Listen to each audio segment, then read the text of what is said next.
এই কথা বলো না।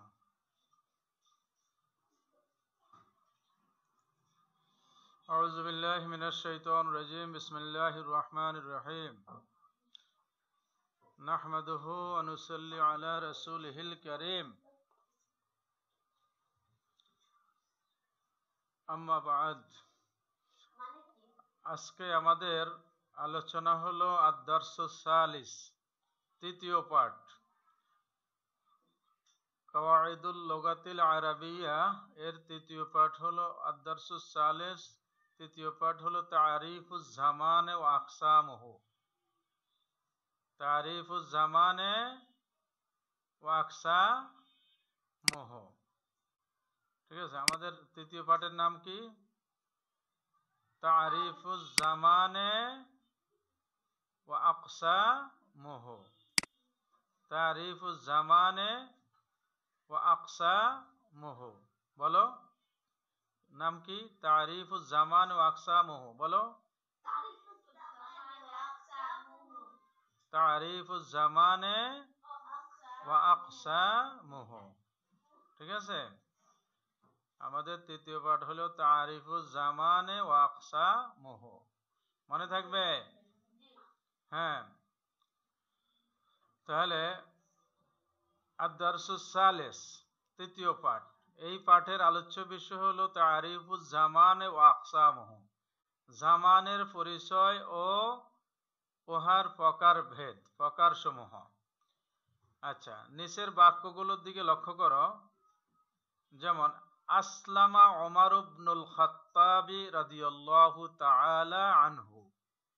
হযরত ওমর বিন খাত্তাব রাদিয়াল্লাহু তাআলা আনহু ইসলাম গ্রহণ করলেন। আসলামা মানে ইসলাম গ্রহণ করলেন। এই বাক্যের মধ্যে আসলামা শব্দের নিচে দাগ দিয়ে চিহ্নিত করা হয়েছে। ঠিক আছে, ইয়ানসুরুল গানিয়ুল ফাকিরা। ইয়ানসুরুল গানিয়ুল ফাকিরা, ধনী গরিবকে সাহায্য করছে। ধনী, ইয়ানসুরু সাহায্য করছে, আল গানিয়ু ধনী, আল ফাকিরা গরিব। হ্যাঁ, ধনী গরিবকে সাহায্য করছে। ধনী গরিবকে সাহায্য করছে। ইয়ানসুরু সাহায্য করা, এই শব্দটার নিচে দাগ দিয়ে চিহ্নিত করা হয়েছে। ইউদখিলুল্লাহুল মুমিনিনাল জান্নাতা। বাক্যটা কি? ইউদখিলুল্লাহুল মুমিনিনাল জান্নাতা। আল্লাহ মুমিনদেরকে জান্নাতে প্রবেশ করাবেন। ইউদখিলুল্লাহু, ইউদখিলু শব্দের অর্থ প্রবেশ করাবেন। কে করাবেন? আল্লাহ, আল্লাহ জান্নাত প্রবেশ করাবেন। আল মুমিনিনা, মুমিনদেরকে, আল জান্নাতা জান্নাতে। হ্যাঁ, আল্লাহ মুমিনদেরকে জান্নাতে প্রবেশ করাবেন। হ্যাঁ, ইউদখিলুল্লাহুল মুমিনিনাল জান্নাতা। তো এই বাক্যে ইউদখিলু শব্দের নিচে কি করছে? দাগ দেওয়া হয়েছে, চিহ্নিত করা হয়েছে। অবশ্য কেন চিহ্নিত করা হলো, এর একটা উদ্দেশ্য তো আছে নাকি? উদ্দেশ্য আছে না? কথা বলে না, এরা কি চুপচাপ? চিহ্নিত করা কেন হয়েছে, এটা তো উদ্দেশ্য আছে তো নাকি? তোমরা তো সাপোর্ট দিবা তো আমার কথার সাথে। আচ্ছা, উপরের উদাহরণগুলো লক্ষ্য করো। প্রথম বাক্যে দাগ দেওয়া আসলামা শব্দটি আল মাদি তথা অতীতকালের সাথে সম্পর্কিত। প্রথম বাক্যে আসলামা শব্দটা কি? এটা মাদির শব্দ, যা যা অতীতকালের সাথে সম্পৃক্ত। দ্বিতীয় বাক্যে ইয়ানসুরু শব্দটি আল হাল তথা বর্তমান কালের সাথে সম্পর্কিত। তৃতীয় বাক্যে ইউদখিলু শব্দটি আল মুস্তাকবিল তথা ভবিষ্যৎ কালের সাথে সম্পর্কিত। ঠিক আছে? হ্যাঁ, আচ্ছা, তারপরে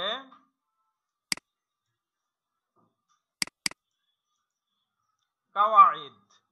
আল কাওয়াইদ, কাওয়াইদটা কি? জামানের পরিচয়, জামানের প্রকার, এই বিষয়গুলো সম্পর্কে কাওয়াইদে আলোচনা। দেখো, জামানের পরিচয়। ফেল বা ক্রিয়া সম্পাদনের সময়কে জামান বলে। ফেল, আমরা ফেল বলতে কি বুঝি? যেমন আমরা এখন পড়তেছি, এটা কি? একটা কাজ, পড়ার কাজ। কিসের কাজ? এটা কিসের কাজ? আচ্ছা, তোরা কি কথা বলো? আমি কথা বলছ না কেন? জবাব দাও না কেন?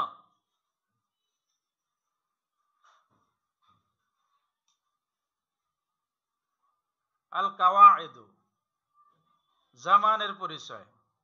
ফেল বা ক্রিয়া সম্পাদনের সময়কে জামান বলে। ফেলটা কি? যে কোনো কাজকে ফেল বলে, যে কোনো কাজকে ফেল বলে। সেই ফেলটা সম্পাদন হয় কখন? হয় অতীতকালে সম্পাদন হয়ে গেছে, নতুবা বর্তমানে হচ্ছে, অথবা ভবিষ্যতে হবে। ঠিক আছে? তো এই যে অতীতে, বর্তমানে, ভবিষ্যতে, এই যে একটা সময়, এই সময়টা হলো জামান। ঠিক আছে? তাহলে জামানের পরিচয় কি? জামান ফেল বা ক্রিয়া সম্পাদনের সময়কে জামান বলে। যেমন শারিবতু, আমি পান করেছি। কখন পান করেছি? এখনো, এই সময়ের আগে, এই সময়ের, বর্তমান সময়ের পূর্বে আমি পান করেছি। তার মানে এটা অতীত, যাকে আরবিতে মাদি বলে। আশরাবু, আমি পান করছি বা করব। আশরাবু শব্দের অর্থ আমি পান করছি মানে বর্তমানে করছি, আর করব মানে ভবিষ্যতে করব, এখনো করি নাই। ঠিক আছে? দুটো অর্থই প্রকাশ পায়। হ্যাঁ, এই জাতীয় দুটো অর্থ প্রকাশ পায় এমন শব্দটা হলো ফেলে মোদারের শব্দ। যাই হোক, আমরা এখন ওইদিকে যাচ্ছি না। এবার আমরা তাহলে জামান কি বোঝা গেল? জামান হলো ক্রিয়া সম্পাদনের সময়কে জামান বলে। যেমন শারিবতু, আমি পান করেছি। আশরাবু, আমি পান করছি বা করব। আচ্ছা, জামানের প্রকার। জামান তথা কাল তিন প্রকার। কয় প্রকার? তিন প্রকার। এক নম্বরে আল মাদি তথা অতীতকাল, দুই নম্বরে আল হাল তথা বর্তমানকাল, তিন নম্বরে আল মুস্তাকবিল তথা ভবিষ্যৎ কাল। তাহলে অতীতকাল, বর্তমানকাল, ভবিষ্যৎকাল, এই তিনটাকে আরবিতে বলা হচ্ছে আল মাদি, আল হাল, আল মুস্তাকবিল। ঠিক আছে?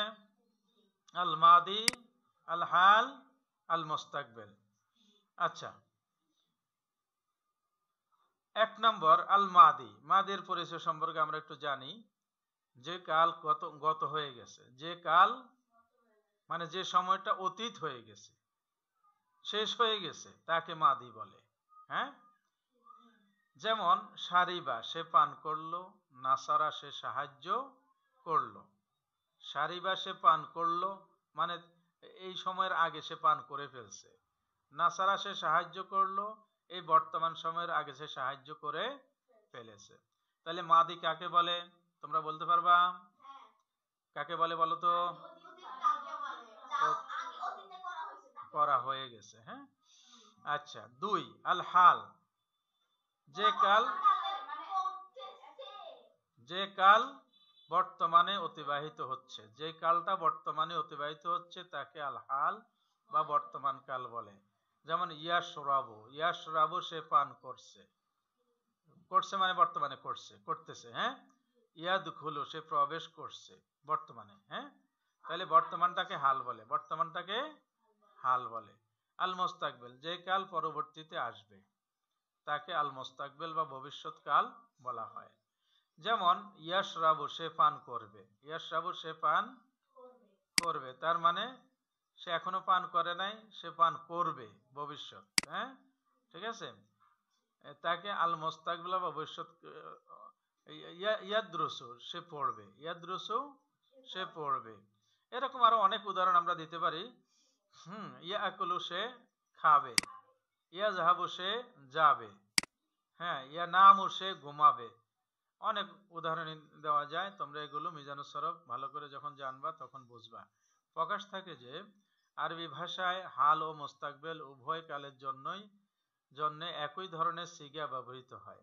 হাল এবং মুস্তাকবিল উভয়ের জন্য কি সেটা কি মোদারের সিগা, ফেলুল মোদারে, ফেলুল আল ফেলুল মোদারে, মোদারের সিগা সেটা। ঠিক আছে? মূল কথা, ফেল সংগঠিত হওয়ার সময়কে জামান বলে বা কাল বলে। জামান তিন প্রকার: আল মাদি, আল হাল, আল মুস্তাকবিল। আরবি তিন প্রকার শব্দের মধ্যে কেবল ফেলের মাঝে জামান পাওয়া যায়। ফেলের মাঝে কি জামান পাওয়া যায়। আরবি তিন প্রকার শব্দ। কয় প্রকার শব্দ? কি কি? এসএম, ফেল, হারফ। এসএম, ফেল, হারফ, এই তিন প্রকার শব্দের মধ্যে শুধুমাত্র ফেলের মধ্যেই কি জামান পাওয়া যায়, এসএম এর মধ্যেও জামান পাওয়া যায় না, হরফের মধ্যেও জামান পাওয়া যায় না। তাহলে আজকে আমরা যে অধ্যায়টা পড়লাম, এই অধ্যায় কিসের উপর পড়লাম? এই অধ্যায়টা আমাদের জামানের উপরে। কিসের উপরে? জামানের উপরে। তারিফুজ জামান ও আকসাম। তাহলে তা আমরা এই তারিফুজ জামান, জামানের পরিচয় এবং তার প্রকারভেদ জানলাম। এবার আমরা পরবর্তীতে যাচ্ছি। হ্যাঁ,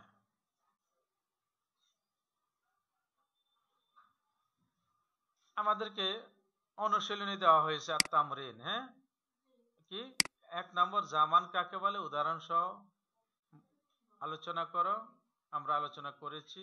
2 নম্বর জামান কত প্রকার, কি কি উদাহরণ সহ বর্ণনা করো, সেটাও করেছি। জামান যে 3 প্রকার, মাদি, হাল, মুস্তাকবিল। এরপরে আমাদের এখানে কয়েকটা শব্দ দিছে, দেখো। নিচের ফেলগুলো জামান নির্ণয় করো। নিচের ফেলগুলোর জামান নির্ণয় করো। যেমন নাসরা, সে সাহায্য করেছে, এটা হলো অতীত তথা মাদি। জালাসাত, সে বসেছে, এটা কি মাদি, অতীতকাল।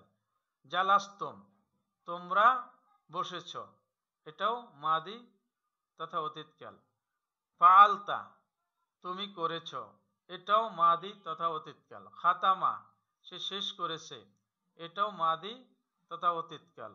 রাআইতে, তুমি দেখেছ, এটাও কি মাদি অতীতকাল। ইয়াশরাবু, সে পান করছে বা করবে, এটা বর্তমান, হাল ও মুস্তাকবিল, বর্তমান বা ভবিষ্যৎকাল, যাকে আল ফেউলুল মুদারে অধ্যায়ে আলোচনা করা হয়। হ্যাঁ, তাহলে ইয়াশরাবু ফেউলুল মুদারের শব্দ। হ্যাঁ, পান করছে বা করবে। তাদরিবু, এটাও ফেউলুল মুদারের শব্দ, সে প্রহার করছে বা করবে। হ্যাঁ, হ্যাঁ, তারপরে কাতাব তুমা, কাতাব তুমা, এটা হলো ফেলে মাদি, যে তোমরা দুইজন লিখেছ, তোমরা দুইজনে লিখেছ, মাদির শব্দ। তারপরে তাশরিবুনা, তাশরিবুনা, এটা মুদারের শব্দ, যে তোমরা লিখতেছ বা লিখবে, লিখতেছ বা লিখবে। নেমতু, আমি ঘুমাইলাম, আমি ঘুমাইলাম, এটা মাদের শব্দ, অতীতকাল। তারপর ইয়াকতুবানে, ইয়াকতুবানে, এটা হলো মুদারের শব্দ, যা হাল ও মুস্তাকবিল অর্থ দান করে, যে তারা দুইজনে লিখছে বা লিখবে। ইয়াকরাউ, ইয়াকরাউ, সে পাঠ করছে বা করবে। হ্যাঁ, তাজহাবু, যে আমি যাচ্ছি বা যাব। আচ্ছা, ইয়াকরাউ শব্দটা ফেলে মুদারে, বর্তমান বা ভবিষ্যৎকাল, হাল বা মুস্তাকবিলের অর্থ দেয়। ঠিক আছে, হাল অথবা হাল এবং মুস্তাকবিলের অর্থ দেয়, যে সে পাঠ করতেছে বা করবে। তাজহাবু, সে যাচ্ছে বা যাবে, এটাও মুস্তাকবিল, হাল এবং মুস্তাকবিল তথা ফেলে মুদারের অর্থ দিয়েছে। কাদ না, কাদ না, হ্যাঁ, কাদ না, এটা মাদি, ফেলে মাদি, তারা বসেছে, তারা বসেছে। ঠিক আছে, এলো ফেলে মাদির শব্দ, এটা অতীতকালের অর্থ প্রদান করেছে। তাহলে কি আমরা কি শব্দগুলো সম্পর্কে পরিচিত হয়েছি? হ্যাঁ, আচ্ছা, এরপরে তোমরা না পারলে একে অপরকে জিজ্ঞাসা করবা, তারপরে না পারলে আমাকে আবার প্রশ্ন করবা। ঠিক আছে, এবার আমরা ছোট ছোট অধ্যায়, তো এরপরের অধ্যায়টা পড়তে চাই, কি বলো?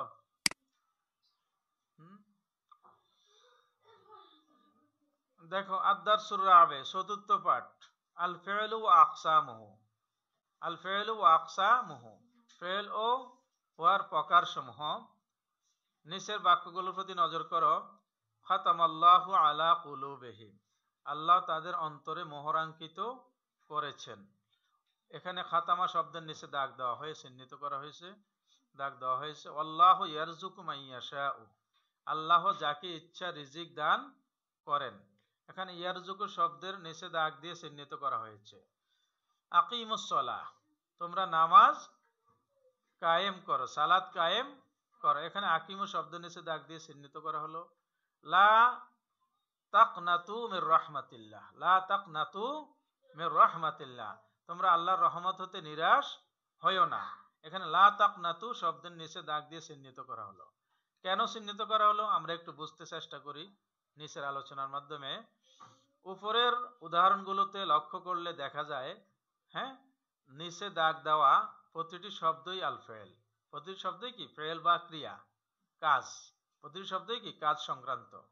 ঠিক আছে, প্রথম ফেলটি অতীতকালের অর্থ প্রদান করে। প্রথম ফেলটি কোনটা? খাতামা, সে শেষ করেছে, হ্যাঁ, সে মোহরাঙ্কিত করেছে, হ্যাঁ। তো প্রথম শব্দটি ফেলের অর্থ প্রদান করে, অতীতকালের ফেল। দ্বিতীয় ফেলটি বর্তমান বা ভবিষ্যৎ কালের অর্থ প্রদান করে, সেটা হলো ইয়ারজুকু, আল্লাহু ইয়ারজুকু। ইয়ারজুকু যে রিজিক প্রদান করছেন বা করবেন, রিজিক প্রদান করছেন বা করবেন, রিজিক প্রদান রিজিক প্রদান করবেন। তৃতীয় ফেলটি দ্বারা কোনো কিছু করার আদেশ বা অনুরোধ বোঝায়, কি? আকিমুস সালাহ, তোমরা নামাজ কায়েম করো, সালাত কায়েম করো। আকিমু শব্দ দ্বারা আদেশ বোঝায়, হ্যাঁ, এটা হলো আমরের শব্দ। চতুর্থ ফেলটি দ্বারা কোনো কিছু করা থেকে নিষেধ বোঝায়, হ্যাঁ, লা তাকনাতু, তোমরা কি নিরাশ হইও না, বঞ্চিত হইও না, নিরাশ হইও না। এই শব্দ দ্বারা কি নাহি, নিষেধ করা হয়েছে। আল আমরু বিল মারুফ ওয়ান নাহি আনিল মুনকার আয়াতের মধ্যে আমর এবং নাহি দুটোর কথাই কি বিদ্যমান আছে। তাহলে আমরা এখানে এই চারটা উদাহরণের, চারটা বাক্যের, চারটা শব্দের উদাহরণ থেকে আমরা বুঝলাম কি, প্রথমটা অতীতকাল বুঝাইছে, দ্বিতীয়টা বুঝেছে বর্তমানকাল বা ভবিষ্যৎকাল, তৃতীয়টা বোঝানো হয়েছে আদেশ করা হয়েছে, চতুর্থটা থেকে নিষেধ করা হয়েছে, হ্যাঁ, ঠিক আছে। তাহলে এবার আমরা ধারাবাহিকভাবে কাওয়ায়েদটা জানবো, কি বলো? হ্যাঁ, কাওয়ায়েদ দেখো, আল কাওয়ায়েদ, আল ফেল এর পরিচয়। ফেলের পরিচয় সম্পর্কে বলা হচ্ছে এখানে যে শব্দ দ্বারা কোনো কাজ করা বা হওয়া বোঝায়, কোনো কাজ করা বা হওয়া বোঝায় তা, এবং যার অর্থের মাঝে তিন কালের কোনো এক কাল পাওয়া যায়। তিন কাল কি মনে আছে আমাদের? অতীত, বর্তমান, ভবিষ্যৎ। অতীত মানে মাদি, বর্তমান মানে হাল, ভবিষ্যৎ মানে মুস্তাকবেল, মনে রাখবা। আচ্ছা, আল ফেলের প্রকার। ফেল সিগা এর বিভিন্নতার বিবেচনায় ফেল চার প্রকার। সিগা এর বিভিন্নতার বিবেচনায় ফেল কয় প্রকার? চার প্রকার।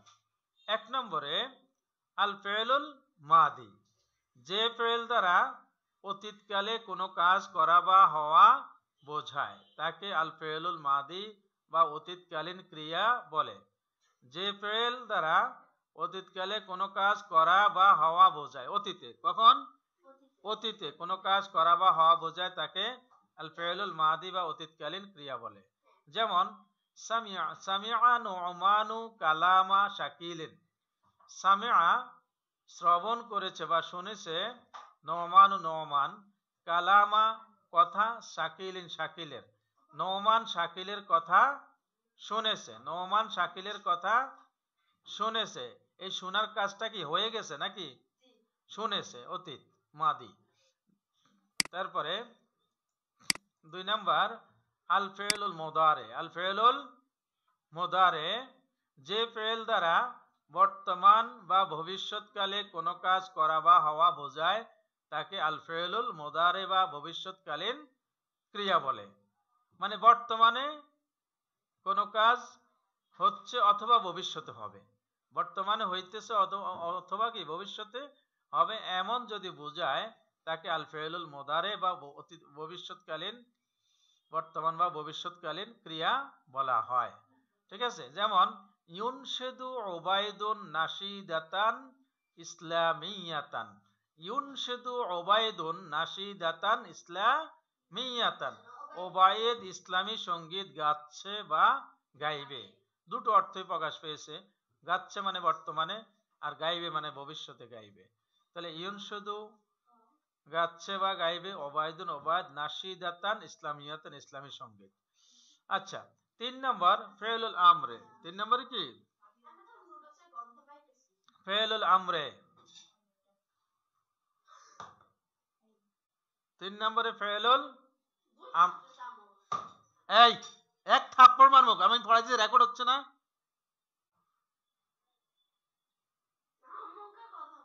কিসের কথা বলবো আবার, শুধু পড়া শুনবা।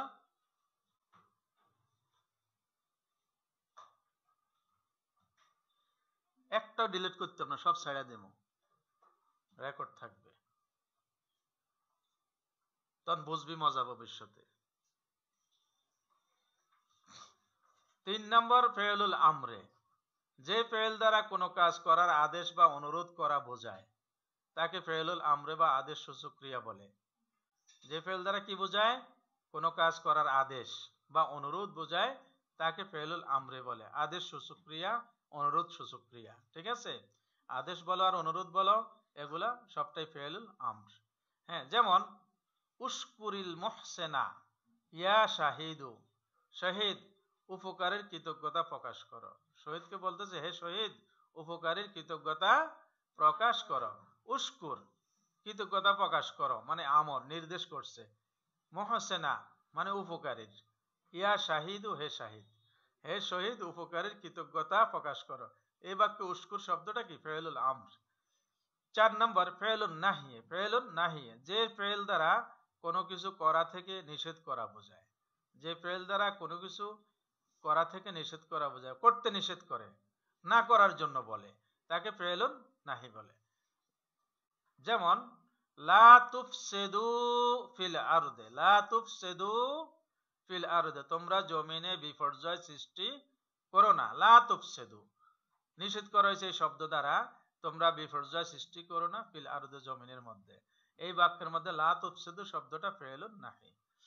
আচ্ছা, তাহলে আমরা এখানে কি জানলাম, আমরা 4টা জিনিস জানলাম। ফেলের 4টা ধরন। ফেলের কয়টা ধরন, 4টি ধরন। প্রথমে আল ফেলুল মাদি, দ্বিতীয়ত আল ফেলুল মুদারে, তৃতীয়ত ফেলুল আমরে, চতুর্থত ফেলুল নাহিয়ে। আচ্ছা, ফেলুল এরপরে আমাদের আরো সিস্টেম রয়েছে এখানে, ঠিক আছে। শব্দের সিগা বা শব্দের আরো ধরন রয়েছে। ফেলের ধরন কেমন, আল ফেলুল মারুফ ওয়াল মাজহুল, আল ফেলুল মারুফ ওয়াল মাজহুল। নিচের উদাহরণগুলোর দিকে নজর করো। যা আল মুখিরু, যা আল মুখবেরু, যা আল মুখবেরু সংবাদদাতা এসেছে। নুসেরা জায়েদুন, জায়েদ সাহায্য প্রাপ্ত হয়েছে। প্রথম বাক্যে যা আর শব্দটির নিচে দাগ দেওয়া আছে, দ্বিতীয় বাক্যে নুসরা শব্দটির নিচে দাগ দেওয়া আছে। এবার দেখি কি বলা হচ্ছে। উপরের হ্যাঁ নিম্নরেখা বিশিষ্ট দুটি শব্দের প্রথমটির যা আ ফেলটির ফাইল মুখির মুখবের হ্যাঁ উল্লেখ করা হয়েছে। পক্ষান্তরে দ্বিতীয় নুসরা ফেলটির ফাইল উল্লেখ নাই। প্রথমটিকে আল ফেলুল মারুফ বলে আর দ্বিতীয়টিকে আল ফেলুল মাজহুল বলে। মানে যে ফেলের ফাইল উল্লেখ থাকে তাকে ফেলুল মারুফ বলে, যে ফেলের ফাইল উল্লেখ থাকে না তাকে ফেলুল মাজহুল বলে। মনে থাকবে। আচ্ছা, এরপরে আরেকটি প্রকারের দিকে নজর করো। খ, ফাইল তথা কর্তা হিসাবে ফেলের প্রকার। ফাইল তথা কর্তা হিসাবে ফেলের একটা প্রকার রয়েছে। হয় কর্তা উল্লেখ থাকবে, নয় কর্তা উল্লেখ থাকবে না। হ্যাঁ, ফাইল তথা কর্তা হিসেবে ফেলকে দুভাগে ভাগ করা হয়েছে। যেমন আল ফেলুল মারুফ কর্তৃবাচক ক্রিয়া মানে যার কর্তা উপস্থিত। আল ফেলুল মাজহুল কর্মবাচক ক্রিয়া, যে বাক্যের মধ্যে কর্তা খুঁজে পাওয়া যায় না তাকে কি ফেলুল মাজহুল বা কর্মবাচক ক্রিয়া বলা হয়। ঠিক আছে। তো এগুলো তোমাদেরকে আমরা ক্লাস 5-এ কিছুটা ইঙ্গিত দিয়েছিলাম, পড়াইছিলাম। ক্লাস 4-এর ফলাফলকেও পড়াইছিলাম। তো আল ফেলুল মারুফ বাক্যে যে ক্রিয়ার ফাইল তথা কর্তা উল্লেখ থাকে, অর্থাৎ ক্রিয়া সম্পাদনকারী জানা থাকে, যে কাজটা করেছে তার পরিচয় বাক্যের মধ্যে স্পষ্ট বিদ্যমান, তাকে ফেলুল মারুফ বা কর্তৃবাচক ক্রিয়া বলে। যেমন কাতাবা কারিমুন, করিম লিখলো, করিম লিখলো। জালাসা বাকরুন, বকর বসলো ইত্যাদি। ঠিক আছে। করিম লিখলো, বকর বসলো। হ্যাঁ, কে বসছে, বকরে। কে লিখছে, করিম। তো এই বাক্যের মধ্যে কি কর্তা পাওয়া গেছে, তাই না? এই জন্য কাতাবা শব্দটা ফেলে মারুফ হয়েছে, জালাসা শব্দটা ফেলে মারুফ হয়েছে। 2, আল ফেলুল মাজহুল বাক্যে যে ক্রিয়ার ফাইল তথা কর্তা উল্লেখ থাকে না, যাক বাক্যের মধ্যে যে ক্রিয়ার ফাইল তথা কর্তা উল্লেখ থাকে না, অর্থাৎ ক্রিয়া সম্পাদনকারী জানা থাকে না, তাকে আল ফেলুল মাজহুল কর্মবাচক ক্রিয়া বলে। আল ফেলুল মাজহুল বা কর্মবাচক ক্রিয়া বলে। যেমন সুরেকা সাউবু, সুরেকা সাউবু, কাপড় চুরি হলো। কে চুরি করছে এখানে উল্লেখ নাই, কর্তা উল্লেখ নাই, সোরের নাম এখানে উল্লেখ নাই, ঠিক আছে। বলা হয়েছে সুরেকা সাউবু, কাপড় চুরি হলো। নুসেরা জায়েদুন, জায়েদ সাহায্য পেল, কে সাহায্য করছে সেটা উল্লেখ নাই, যে কারণে সুরেকা ও নুসেরা শব্দ দুইটা এখানে আল ফেলুল মাজহুল। আচ্ছা, এটা গেল একটা ফেলের প্রকার। আবার অন্যভাবে ফেলের প্রকার রয়েছে, হ্যাঁ বোধক অথবা না বোধক হিসাবে ফেলের প্রকার রয়েছে, এগুলো তোমাদেরকে পড়ানো হয়েছে। আল ফেলুল মুসবাতু ওয়াল মানফিউ, যে নিচের উদাহরণগুলো দিকে লক্ষ্য করো। যেমন খরাজার রাজুলু, মা খরাজার রাজুলু, খরাজার রাজুলু লোকটি বের হয়েছে, মা খরাজার রাজুলু লোকটি বের হয়নি। প্রথম বাক্যে ইসবাত হ্যাঁ বোধক বোঝানো হয়েছে খরাজার রাজুলু, দ্বিতীয় বাক্যে না বোধক বোঝানো হয়েছে, নফি বোঝানো হয়েছে। আচ্ছা, উপরে উল্লেখিত বাক্যদ্বয়ের মধ্যে খারাজা ফেলটি দ্বারা হা বোধক, প্রথম বাক্যে খারাজা ফেল দ্বারা হা বোধক বোঝায়, পক্ষান্তরে দ্বিতীয় মা খারাজা ফেলটি দ্বারা না বোধক বোঝায়। প্রথমটিকে আল ফেলুল মুসবাত আর দ্বিতীয়টিকে আল ফেলুল মানফি বলা হয়। আচ্ছা, গ, এবার আল ইসবাতু ওয়ান নাফিউ, ইতিবাচক ও নেতিবাচক হিসাবে ফেলের প্রকার। এই উপরের এই কথাগুলো উপরই আলোচনা, যে ইতিবাচক হলো মুসবাত, নেতিবাচক হলো মানফি। হ্যাঁ, ইতিবাচক ও নেতিবাচক বিচারে ফেল দুই প্রকার। কয় প্রকার? দুই প্রকার। আচ্ছা, তো আল ফেলুল মুসবাত এক নম্বরে, আল ফেলুল মুসবাত ইতিবাচক ক্রিয়া, দুই নম্বর আল ফেলুল মানফি নেতিবাচক ক্রিয়া। এক, আল ফেলুল মুসবাত, যে ফেল তথা ক্রিয়া দ্বারা কোনো কাজ হওয়া বা করার হা বাচক অর্থ বোঝায়। কি, কোনো কাজ করা বা হওয়ার হা বোধক অর্থ বোঝায়, তাকে আল ফেলুল মুসবাত বলে। যেমন নাসারা, সে সাহায্য করলো, এখানে কাজ করার পক্ষে অর্থ বুঝাইছে। দহেকা, সে হাসলো, ইত্যাদি। আচ্ছা, তারপরে আল ফেলুল মানফি, যে ফেল দ্বারা ক্রিয়া তথা ক্রিয়া দ্বারা, যে ফেল বা ক্রিয়া দ্বারা কোনো কাজ হওয়া বা করার না বাচক অর্থ বোঝায়, তাকে আল ফেলুল মানফি বলে। মানে কাজটা করা হয়নি এমন বোঝায়, তাকে আল ফেলুল মানফি বলে। যেমন মা নাসারা, সে সাহায্য করলো না, মা আকালা, সে খায়নি, ইত্যাদি। মূল কথা, যে শব্দ দ্বারা কোনো কাজ করা বা হওয়া বোঝায় এবং যার অর্থের মাঝে তিন কালের কোনো এক কাল পাওয়া যায়, তাকে ফেল বলে। ফেলের বিভিন্ন প্রকার রয়েছে, তা হলো সিগায়ের বিভিন্নতার বিচারে ফেল চার প্রকার। এক নম্বরে আল ফেলুল মাদি, দুই নম্বরে ফেলুল মোদারে, তিন নম্বরে ফেলুল আমরে, তিন নম্বরে ফেলুল নাহি। ফাইল তথা কর্তার হিসাবে ফেলকে দুই ভাগে ভাগ করা হয়েছে, আল ফেলুল মারুফ, দুই নম্বর আল ফেলুল মাজহুল। এরপরে ইতিবাচক অথবা ও নেতিবাচক, ইতিবাচক ও নেতিবাচকের বিচারে ফেলকে দুই ভাগে ভাগ করা হয়েছে, আল ফেলুল মুসবাত, আল ফেলুল মানফি। তোমরা কি আজকে আছো? হ্যাঁ, তাহলে আজকে আমাদের ক্লাসটা এখানে আমরা শেষ করলাম। এখানে তামরিন দেওয়া আছে, অনুশীলনী দেওয়া আছে, এগুলো তোমরা বুঝবা। যেমন আলফেল এর শাব্দিক ও পারিভাষিক অর্থ কি, উদাহরণ সহ লেখো। 2, আলফেল কত প্রকার ও কি কি, প্রত্যেক প্রকার উদাহরণ সহ উল্লেখ করো। 3, আলফেলুল মাদি কাকে বলে, উদাহরণ সহ বর্ণনা করো। 4, ফেলুল আমরে কাকে বলে, উদাহরণ সহ বলো। 5, ফেলুল নাহি এর পরিচয়, উদাহরণ সহ উল্লেখ করো। আল ফেলুল মারুফ কাকে বলে, উদাহরণ সহ বর্ণনা করো। আল ফেলুল মাজহুল কাকে বলে, উদাহরণ সহ বর্ণনা করো। ইতিবাচক ও নেতিবাচক বিচারে ফেল কত প্রকার কি কি, উদাহরণ সহ লেখো। যাই হোক, আজকে আমরা এখানে ক্লাস শেষ করলাম। আসসালামু আলাইকুম ওয়া রাহমাতুল্লাহ।